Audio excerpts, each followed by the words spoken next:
Okay, so this is probably going to be a pretty quick video today. For now, we just got released for our lunch break today. Today is a pretty heavy day for everyone.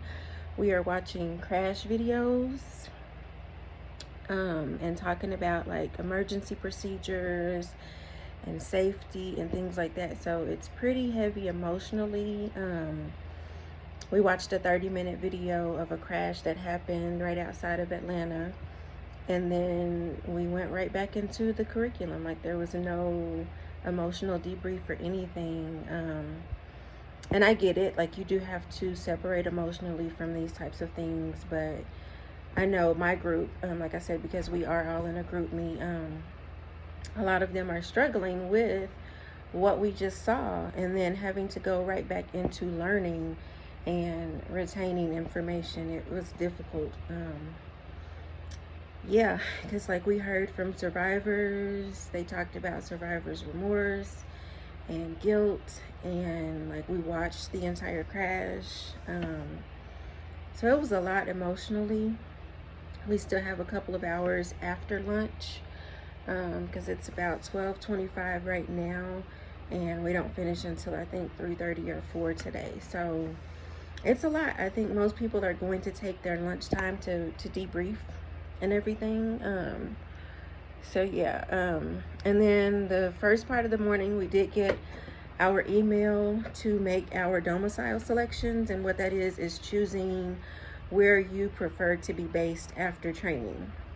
So even though we don't get to pick technically, they do ask for our preferences. And so there are 18 different bases, and so we have to list in order our preferences as far as bases. And so it was, my list changed drastically from what I thought it was going to be when I got here.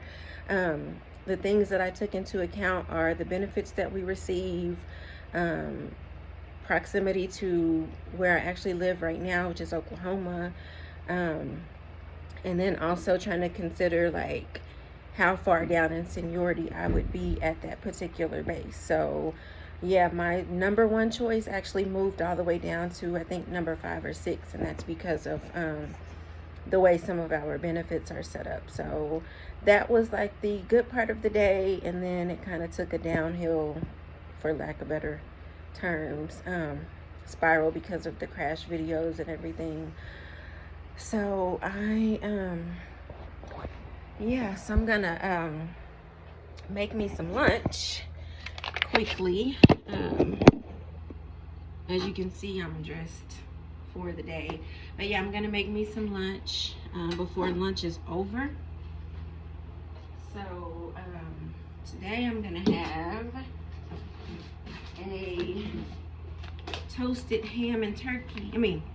turkey and cheese sandwich that I'm gonna make here on my little hot plate. I'm trying to get creative and like not think of this as a hotel room. So for dinner, I already ordered my food. I use Instacart and they are pretty good. Like I ordered last night, probably around midnight, and they delivered it this morning before 9. But I am going to make me some salmon. I got me some salmon, and I'm gonna make me some Parmesan pasta, and probably some green beans. So yeah, I'm really trying to eat healthy and not think of this as a hotel room, and I'm trying to stay healthy. I had my smoothie for today. I use turmeric, I use flaxseed, and I use a superfood greens blend, and it has wheatgrass, kale, and moringa in it. If you follow me on Instagram, I did post that yesterday, and I posted all of the benefits of those herbs. So if that's something that you wanted to add into your diet, I use almond milk for my smoothies, and then I always just get like a variety of fruit. Today I had I think pineapples and mangoes. Let's see what I had today. Okay, so today I had strawberries, mangoes, and pineapples. Um, Yesterday I had like a berry mix, so it had blackberries, raspberries, strawberries, and blueberries. And then I also add some oatmeal into my smoothie, you know, to give it a little bit of fiber and things like that.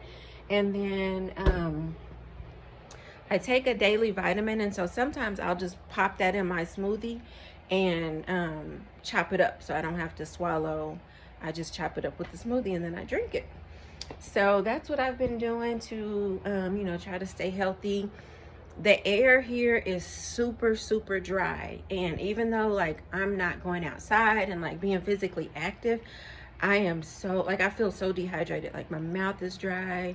I've already gone through like almost a case of Gatorade in 2 days. Plus I'm drinking water, but it's like you can't, it's hard to stay on top of it. If I had a place to go get, or if I could go get an IV infusion, I probably would. But, you know, since we're supposed to be quarantined and isolated, I have not been able to do that because I just don't think that drinking water, I don't think I'm able to keep up. Like I feel like I have to drink water every minute of the day just to keep up. I don't know if you can tell, but like I'm really dry. Like my skin is really dry. Like no matter how much I moisturize, I'm dry. And then I don't know if it's because I'm so dry, but my face has kind of started to break out. So thankfully, I did bring all of my oils with me.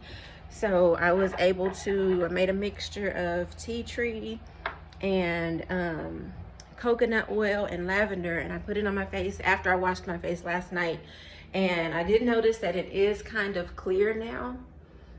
So I've been using that on my face. And yeah, so I'm just trying to make sure that I'm healthy, trying to do everything naturally and holistically. So that really, it really, and I used it again this morning, and as I did, I had like a really fine rash on my face, and it does seem to be clearing it up. So I'm thankful for that. I ordered a TENS unit last night because all of the sitting is kind of getting to my muscles. So I ordered a TENS unit on Amazon, and that should be here tomorrow. So you really, like, during this time, you really do have to do what you have to do to take care of you emotionally, physically, everything. I've been, like, you know, chatting with my group members and kind of helping them, helping all of us emotionally, because we are isolated and we can't interact with each other, and we are separated from our friends and our families and everything. And then, like I said, with that last video that we just watched, it was a lot. Oh, and also sometimes I will add a little bit of peanut butter in my smoothies too. So I try to do a different variety every day. If I'm making eggs, I'll put, you know, turmeric in my eggs because I know you can do that. Last night I made some golden milk, and that is just the almond milk heated up, and then you add the turmeric to it. And so that's good for inflammation and things like that. So right now I have my diffuser going because sometimes when I wake up, I'm having allergy problems. So it has eucalyptus in it right now. When I sleep, I'll put lavender in it, or frankincense, because that's really good. So yeah, I have, like, I brought all of my oils and everything with me because I wanted to make sure that I was covered and I was taken care of. So I'm still doing things holistically. I did order me some tea last night. So I got some honey, vanilla, and chamomile just to help, like, with sleep and everything. So yeah, I am still on the holistic journey, even though I am away from home and I'm isolated in a hotel room.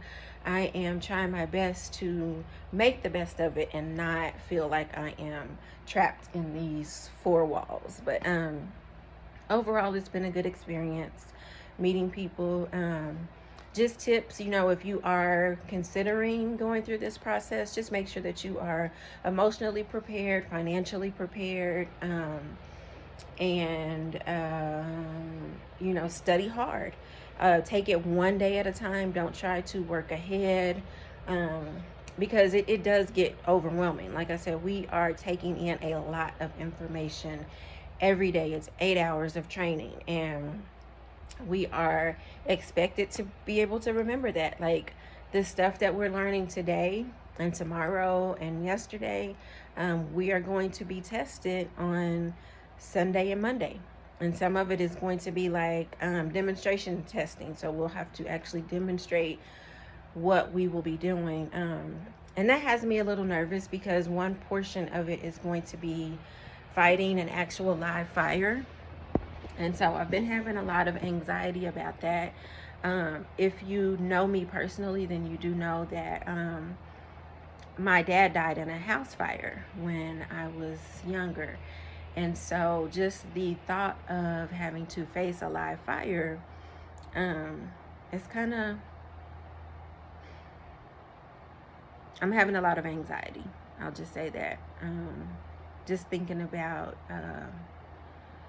the smoke and the fire and having to face that is a lot. So, yeah, if you, like I said, if you're interested in this position and going through this process, I would recommend maybe, having a counselor or a therapist on deck. Thankfully, I'm already on that journey, and I use BetterHelp. So it's virtual, so it's not like I'm having to miss sessions while I am here. So there are a lot of things to think about, a lot of things to consider if you are considering being a flight attendant. It's not just serving drinks in the air. It's a lot. Even physically, sitting in this chair all day, yeah, it's affecting my muscles. So I make sure, like, even when they're teaching, I get up and I do yoga poses, I stretch, and I walk around, even if it's just in a circle in this little spot. Sorry for the moving, because this is what I do whenever I'm having to sit here, so I'm not just sitting and not using my muscles. So yeah, it's a lot to consider, but it's very rewarding.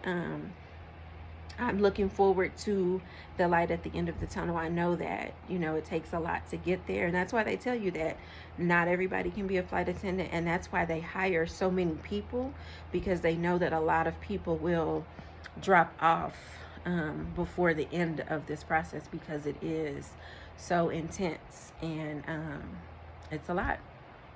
It's a lot to take in. So yeah, I just try to make sure that I'm staying in contact with my family every day. We FaceTime, we text all day.